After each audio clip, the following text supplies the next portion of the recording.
Hello friends and welcome to the session on blood relationship।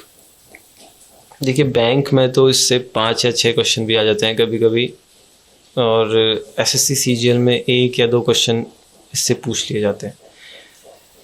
Blood relationship 2 side से हो सकता है, एक तो पैटर्नल साइड पिताजी की तरफ से, एक मैटरनल साइड माँ की तरफ से। ये कुछ रिलेशन है जो आपको शायद हो सकता है पता हो पहले से। फादर्स फादर ग्रैंडफादर, पिताजी के पिताजी ग्रैंडफादर, फादर्स मदर पिताजी की माँ ग्रैंडमदर, फादर्स ब्रदर अंकल।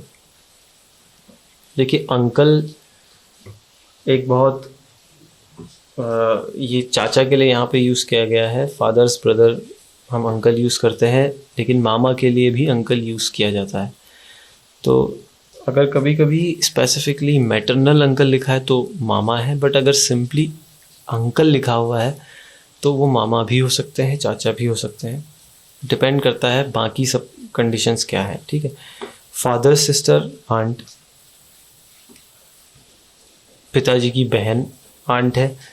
उसी तरह से माता जी की बहन भी आंट है, जिसे हम हिंदी में हमारे लिए अलग अलग नाम है, बट इंग्लिश में father sister is also aunt and mother sister is also aunt. ठीक है। चिल्ड्रन ऑफ अंकल आंट, चाचा के, बुआ के, मौसी के, इन सभी के बच्चों को कज़न हम उसके लिए यूज़ करते हैं, कॉमन वर्ड है। वाइफ ऑफ अंकल चाची आंट, हस्बैंड ऑफ आंट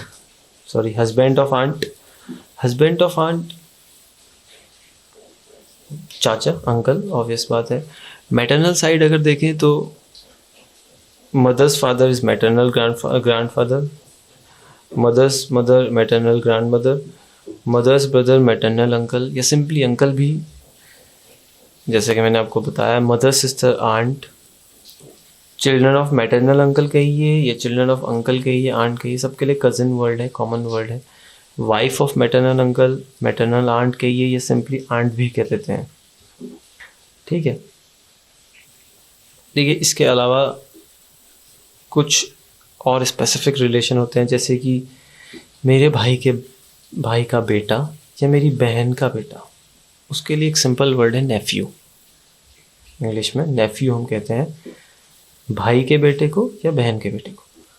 उसी तरह से मेरे भाई की बेटी या बहन की बेटी के लिए नाइस वर्ड यूज़ किया जाता है या नीस वर्ड यूज़ किया जाता है। ठीक है। ग्रैंडसन्स और ग्रैंड डॉटर्स डॉटर, यानी कि मेरे बेटे के बेटी या मेरे बेटे की का बेटा, ग्रेट ग्रैंड डॉटर, उसके लिए एक वर्ड यूज़ करते हैं ग्रेट ग्रैंड डॉटर। देखिए इसके अलावा रिलेशनशिप आप जिस जनरेशन से डील कर रहे हैं उसके लिए जनरेशन वाइज फॉलो कीजिए। मेरा कहने का मतलब है, अगर लेट्स से मैं आपसे कहता हूँ कि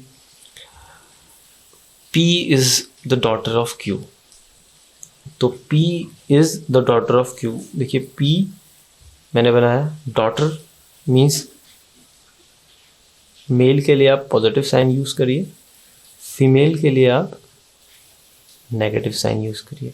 ठीक है। P is daughter negative of R। R को मैंने ऊपर बनाया बिकॉज इनकी जनरेशन पहले आई थी, उसके बाद ये बेटा है, ये बेटी है, इसकी जनरेशन बाद में आई। अगर मैं कहूँ कि Q is the son of P, तो Q P के नीचे आएगा बिकॉज इनकी जनरेशन इससे भी नीचे है। ठीक है। जितना जनरेशन ऊपर जाते जाएंगे मीन्स ये P Q की माँ और R की, यहाँ पे R। अगर मैं देखिए एक चीज़ और है जो बहुत इंपॉर्टेंट है, इफ़ आई से कि P is the daughter of R, P R की डॉटर है, तो यहाँ पर R का सेक्स डिफाइन नहीं है, R मेल है या फीमेल है। हमें सिर्फ इतना पता है कि P is daughter of R। R उसके फादर भी हो सकते हैं या मदर भी हो सकते हैं। ठीक है। तो इन चीज़ों का आपको ध्यान रखना है। उसके बाद हम एक्सरसाइज सेशन में क्वेश्चन करेंगे और बाकी चीज़ें आपको वहाँ पे क्लियर हो जाएंगी। Thank you.